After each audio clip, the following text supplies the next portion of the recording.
क्या राष्ट्रपति के खिलाफ भी लाया जा सकता है महाभियोग? जी हाँ दोस्तों, हाल ही में आपने सुना होगा हमारे उपराष्ट्रपति जगदीप धनखड़ जी के खिलाफ उनको हटाने के लिए प्रस्ताव लाया जा रहा है और उसके लिए महाभियोग शब्द का लोग प्रयोग करते हैं। जबकि याद रखिएगा कि महाभियोग एक ऐसी प्रक्रिया है जो कि सिर्फ और सिर्फ राष्ट्रपति के लिए लागू होती है अनुच्छेद 61 के अनुसार भारतीय संविधान के। नमस्कार दोस्तों, मैं हूं अनुज राठौर और स्वागत है आप सभी का उत्कर्ष परिवार में। आज के इस वीडियो में आप अंत तक बने रहिएगा और हम सीखने वाले हैं उपराष्ट्रपति से संबंधित प्रावधानों को कि उपराष्ट्रपति को हटाने के लिए कौन सी प्रक्रिया होती है, किस प्रकार के बहुमत की आवश्यकता होती है, उसको कैसे हटाया जाता है। तो आइए शुरुआत करते हैं सेशन की। उपराष्ट्रपति की अगर बात की जाए तो उपराष्ट्रपति का पद जो है वो अनुच्छेद 63 में बताया गया है। अनुच्छेद 63 में ये कहा गया है कि भारत का एक उपराष्ट्रपति होगा, भारत का एक उपराष्ट्रपति होगा। और कहा गया कि ये जो उपराष्ट्रपति होगा ये राज्यसभा का पदेन सभापति होगा। मतलब इसके अगले ही अनुच्छेद में ये कहा गया है कि अनुच्छेद 64 ये प्रावधान करता है कि उपराष्ट्रपति जो है वो राज्यसभा का पदेन सभापति होगा। वो क्या होगा? राज्यसभा का पदेन सभापति होगा। इसका मतलब क्या हुआ? इसका मतलब है कि जो भी व्यक्ति उपराष्ट्रपति की पोस्ट को होल्ड करेगा वो ऑटोमेटिकली राज्यसभा का सभापति बन जाएगा। तो राज्यसभा के सभापति के रूप में जो व्यक्ति होता है वो उपराष्ट्रपति होता है और उसको हटाने की जो प्रक्रिया है उसके बारे में बात की गई है। कहाँ पर? अनुच्छेद 67 में। कहाँ पर? अनुच्छेद 67 में उससे संबंधित दोस्तों बात की गई है। और अनुच्छेद 67 अगर आप देखेंगे तो अनुच्छेद 67 में जो एक क्लॉज मिलेगा, एक क्लॉज ये कहता है कि उपराष्ट्रपति अपना त्याग पत्र दे सकता है। किसको? राष्ट्रपति को। तो त्याग पत्र, राष्ट्रपति को संबोधित त्याग पत्र द्वारा जो है वो क्या कर सकते हैं? वो अपना पद त्याग सकते हैं। ठीक है। और इसी के बी क्लॉज में अगर आप देखेंगे, किसमें? आर्टिकल 67 के बी क्लॉज में अगर आप देखेंगे तब आपको वहाँ पर मिलता है प्रक्रिया के बारे में कि उपराष्ट्रपति को उसके पद से कैसे हटाया जा सकता है। तो यहाँ पर साफ साफ लिखा हुआ है, पहले मैं लिख देता हूँ फिर आपको उसको क्लियरली उसका मतलब समझाऊंगा कि किस प्रकार के बहुमत की आवश्यकता होती है, कैसे उसको हटाया जाता है। तो कहा गया है कि उपराष्ट्रपति को उसके पद से राज्यसभा के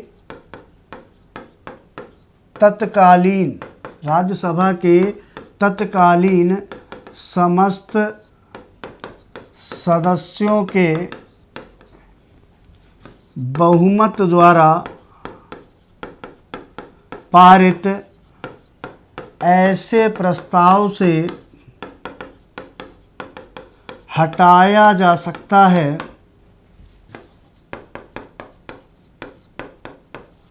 जिससे लोकसभा सहमत हो, जिससे लोकसभा सहमत हो।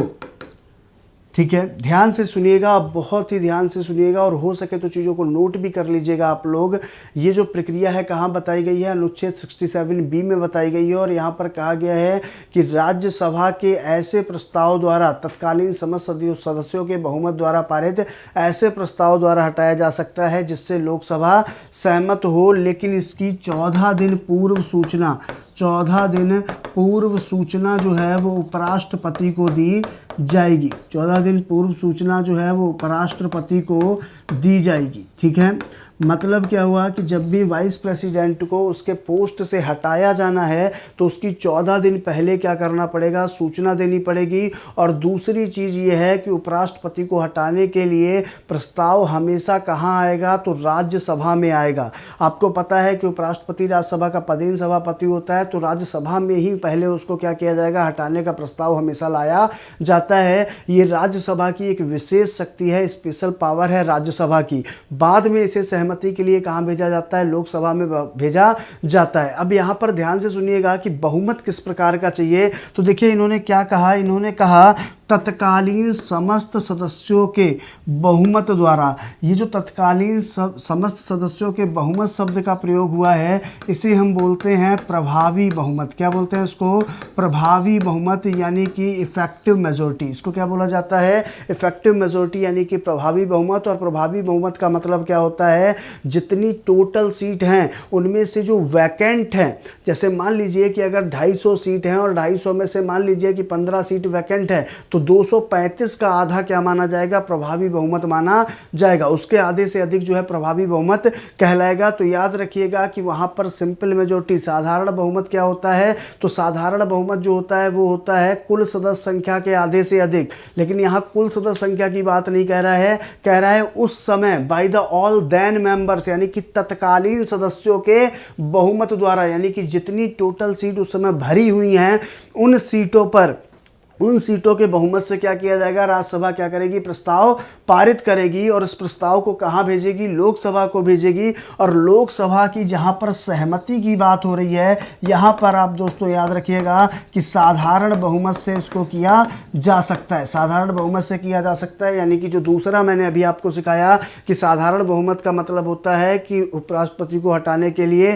कि कुल सदस्य संख्या के आधे से अधिक साधारण बहुमत होता है, और कुल सदस्य संख्या में से अगर वैकेंट सीट्स को हटा दिया जाए, जो रिक्त पद हैं उनको हटा दिया जाए, तो उनका बहुमत जो है क्या कहलाता है, प्रभावी बहुमत कहलाता है। तो याद रखिएगा उपराष्ट्रपति के लिए प्रभावी बहुमत की आवश्यकता होती है राज्यसभा में, और लोकसभा में उसे साधारण बहुमत से पारित किया जा सकता है। और अगर ऐसे पारित हो जाता है तो उपराष्ट्रपति को उसके पद से हटाया जा सकता है, लेकिन इसकी 14 दिन पहले सूचना देनी पड़ेगी किसको, उपराष्ट्रपति को। ठीक है, इसके साथ साथ आज के इस वीडियो में मैं आपको उपराष्ट्रपति से संबंधित कुछ प्रावधान याद करने के लिए एक छोटी सी ट्रिक भी बता देता हूं, जो कि बहुत प्रचलित है, आप उसके बारे में भी जान लीजिए। तो आपको सारे आर्टिकल जो उपराष्ट्रपति से रिलेटेड है उनको समझने में आसानी हो जाएगी। ध्यान से सुनिएगा। तो एक लाइन याद कर लीजिएगा, उसका निकास शनि है। क्या याद रखना है आपको, उसका निकास शनि है।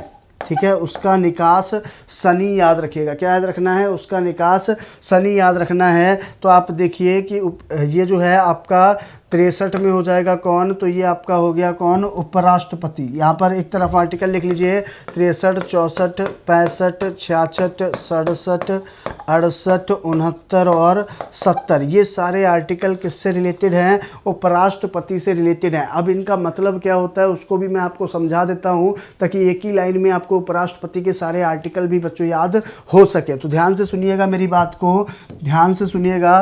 63 में क्या है, उपराष्ट्रपति का पद है। क्या है, उपराष्ट्रपति का पद है। 64 में क्या है कि वो राज्यसभा का क्या होगा, सभापति होगा।